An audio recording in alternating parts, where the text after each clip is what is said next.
मित्रों, एक बहुत बड़ा हादसा हुआ जैसा कि मैं आप सबको दिखा चुका हूं। मैं इस समय रेहरा पीएससी में मौजूद हूं। हमारे सामने बलरामपुर अपर सेमो अनिल चौधरी जी मौजूद हैं। सर, ये जो आज का इतना बड़ा हादसा हुआ है, 8 बजे से सारे लोग यहाँ उपस्थित हैं और एक डॉक्टर ना होने के कारण लोगों का ये आरोप है कि व्यक्ति डेथ कर गया। इस पर आप क्या कहेंगे सर?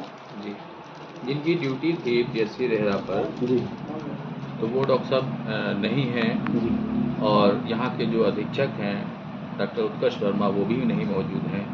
यहाँ उत्कर्ष वर्मा से या उत्कर्ष मिश्रा? उत्कर्ष मिश्रा जी वो भी यहाँ पे नहीं मौजूद हैं और केवल फार्मासिस्ट ने मरीज को देखा है। जी मरीज करीबन जैसा बताया जा रहा है कि 8:30 बजे जी आया था, उसके मुंह से झाग था जी और ये इलेक्ट्रिक शॉक का पेशेंट था। जी उन्होंने ट्रीटमेंट दिया लेकिन असफल रहे और रास्ते में इसको जो है रेफ़र किया गया और रास्ते में जाते जाते मुश्किल तो 5 कदम जा कर के डेथ उसकी हो गई है।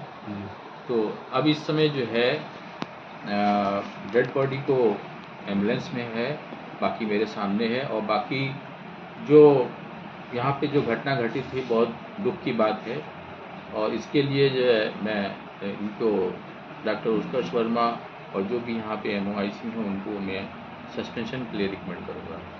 सर, यहाँ तक कि जितने भी लोग मौजूद हैं, यहाँ पे मौजूदा लोग और जितने भी सर साथ में एसओ सर भी हमारे मौजूद हैं, सभी का ये कहना है एसओ सर कई बार जांच भेजे यहाँ पे होती नहीं है और रात्रि निवास का जहाँ तक मुझे लगता है प्रावधान है। MOIC या जो भी अधीक्षक होते हैं PSC CSC पे, उनका रात्रि निवास का जो है प्रावधान है। उसके बाद जब से उत्कर्ष मिश्रा जी की यहाँ पे ड्यूटी लगी है तब से वो कभी आज तक उन्हें रात्रि के समय किसी ने सपने में नहीं देखा। यहाँ रहना तो बहुत दूर का विषय। इसके विषय में क्या कहना चाहेंगे? इसके विषय में यही कहना चाहता हूँ, ये बहुत ही दुख की बात है और दूसरी चीज़ है कि अब ऐसी पुनरावृत्ति नहीं होगी। यहाँ पे परमानेंट जो है डॉक्टर्स की ड्यूटी लगाई जाएगी और रोस्टर के अनुसार ही ड्यूटी यहाँ पे इमरजेंसी दी जाएगी और डॉक्टर उत्कर्ष मिश्रा को जो है यहाँ से हटाया जाएगा। और सर, क्या किसी व्यक्ति एक ज़िंदगी की कीमत क्या सिर्फ एक ट्रांसफ़र से सस्पेंड से पूरी हो जाएगी? सर, उसको तो सीधा बर्खास्त करना चाहिए। ऐसे भ्रष्ट अधिकारी को सर, तो चिकित्सक को तो सबसे पहले उनको जो है हमेशा के लिए बर्खास्त करना चाहिए। और सबसे बड़ी बात सर, सुनने में आ रहा, सुनने में क्लियर है, एक हॉस्पिटल है अनंत हॉस्पिटल गोंडा में, ये वहाँ रात्रि में वहाँ का कैमरा चेक करवाया जाए। ये रात्रि में उसका संचालन करते हैं किसी दूसरे के नाम से। वहाँ ये बैठते हैं, वहाँ के पेशेंट देखते हैं। आज के 20 दिन पहले वहाँ की एक महिला डेथ कर चुकी है रात्रि 1:30 बजे और उसको बैलेंस दे के मैनेज किया गया, जहाँ तक मेरे जानने में, जो सूत्रानुसार मुझे जानकारी मिली। तो जब वो बैठ करके वहाँ चला रहे हैं तो ऐसे व्यक्तियों को गवर्नमेंट जॉब में रहने का क्या अधिकार है? सर, ठीक है, आपका कहना सही है। अब ऐसा है कि गोंडा वाली घटना तो हमें नहीं मालूम है जी, लेकिन ये है कि जो यहाँ पे रेहरा बाजार में घटना घटित हुई है जी, उसके पूरा संज्ञान लेते हुए हम जो है इनको जो है हम सस्पेंड कर देंगे और कहते हैं जो है शासन चाहेगा जो उनको बर्खास्त करेगा। सर, मेडिकल लाइन का सबसे बड़ी रीढ़ की हड्डी मानी जाती है फार्मासिस्ट। यहाँ के चीफ फार्मासिस्ट पाठक जी हैं, जिनकी उम्र आज लगभग 50 के करीब में होगी।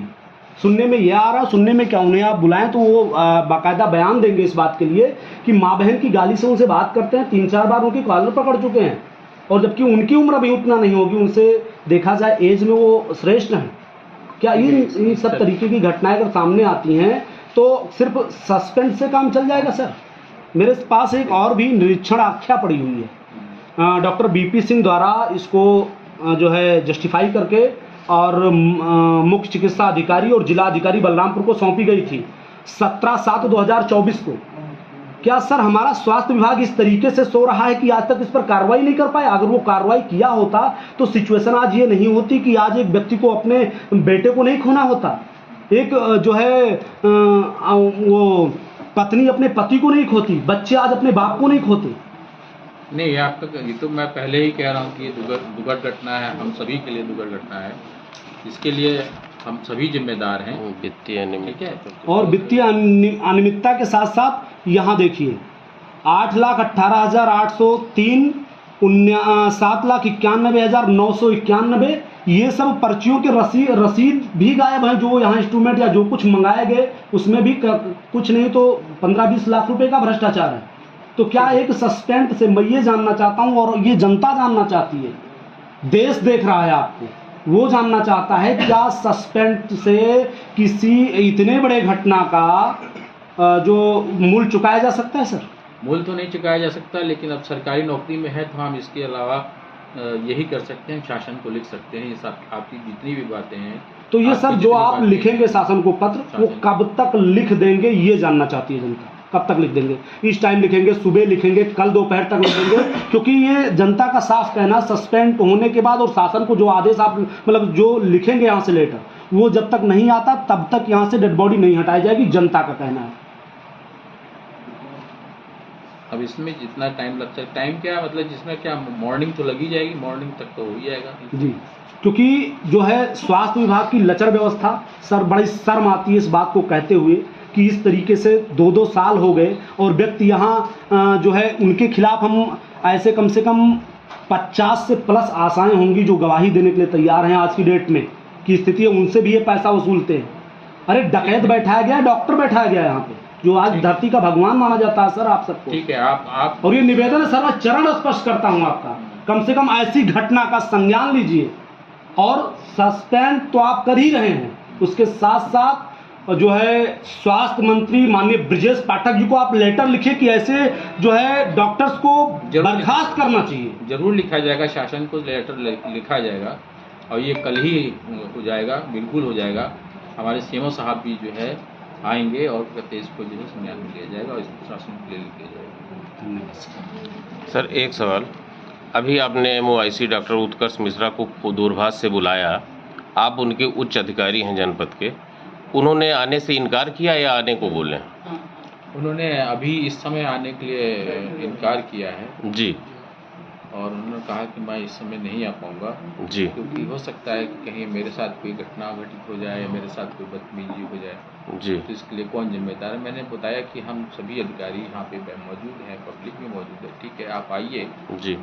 आप नहीं आएंगे, हम जो है शासन को जो है सस्पेंशन के लिए आपको लिख देंगे। तो सर ये माना जाए कि आपके लिखित आदेशों का भी पालन नहीं होता है और मौखिक आदेशों का भी पालन नहीं लिखित होता है? आदेश का क्यों नहीं पालन? रात्रि निवास उनका नहीं है, इस समय ड्यूटी पे नहीं है। हाँ नहीं है, तो ये सब उनको जो है शासन को हम भी लिख के यहाँ से भेजेंगे। सर जैसे यहाँ की पब्लिक मांग कर रही है कि हम डेड बॉडी नहीं ले जाएंगे जब तक सस्पेंशन ऑर्डर नहीं आ जाएगा, इस पर क्या कहना है सर? इस पर हमारा ये कहना है कि सीएमओ साहब के संज्ञान में है, इसको ये कल ही जो है इनका सस्पेंशन का ऑर्डर मिल जाएगा। मतलब ये कंफर्म है कि सस्पेंशन होना है, बिल्कुल। ट्रांसफर से काम नहीं चलेगा ना? थैंक यू सर, धन्यवाद।